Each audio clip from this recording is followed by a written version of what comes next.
Hey there workforce, Chris here, and today I'd like to talk about a new subject to the channel, and that is Warhammer.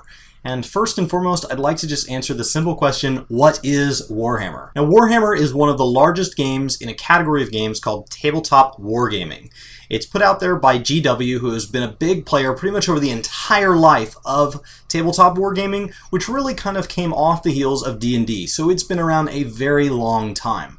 Basically, you take a complex set of rules, which is varied over time, and you take a small set of pieces and you try to achieve objectives and kill your opponent, you know, kind of like other board games and like where real-time strategies kind of maybe took some of their roots. Now, most of the Warhammer universe is split into kind of two parts, and outside of this there have been video games and there have been board games and plenty of other titles and merchandising and stuff, but it really comes down to Warhammer Fantasy and Warhammer 40k. Warhammer Fantasy is based around guys with magic, and there are humans, but there's a lot of other races, and they're in this kind of fantasy world trying to kill each other. And 40k is guys, and there's kind of some magic, and okay, so at that, maybe they sound alike. But really, 40k is set in the future, and Fantasy is set in the past. Right now, Warhammer Fantasy is really centered around Age of Sigmar, and 40k is in its 8th edition. And they're both actually very similar from the standpoint of they took each of these editions slowly got more and more complex, like a lot of games as they slowly evolve and they just keep adding things on and adding things on, and they both kind of wiped the slate.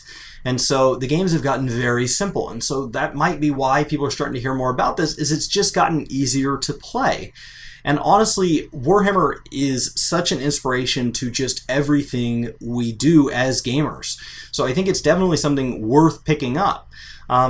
When it really comes down to what the question of Warhammer is, it's what does it mean to you? You have the ability to just get into hobbying, which you can take these tiny little guys and you can paint them and you could spend forever just building them, or you can just focus on the gameplay and, you know, all this complex strategy and tournaments and things like that. Or there's narrative play where there's all these books that have been written and you can just play like kind of key battles. And so there's a lot to this hobby.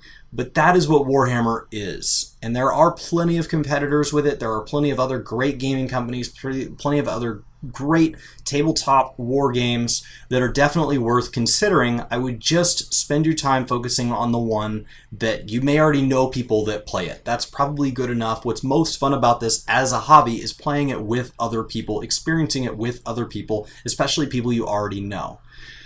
So then the question is just, why do people do it? It sounds expensive, and it can be. It can be expensive. We can talk about that. That's a whole separate subject.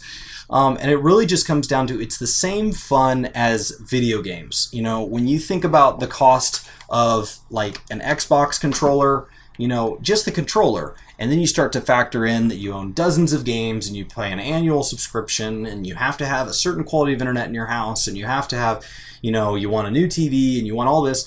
Video games can be very expensive as an initial buy-in, right? You pay $300, $400 for a console, you put $100 worth of games in it, then you know, hook it up to a TV and all this. You can easily be $1,000 in if you've never played video games and now you do play video games. Warhammer's the exact same way. Any tabletop war game is. You can spend several $100s on the front end, but you can get thousands of hours of enjoyment out of them. I mean, think about how much Monopoly costs. I don't even know how much it costs as a game. All I know is that I was given a copy as a kid, and now I have played it this whole time, and I've never needed to add on to it.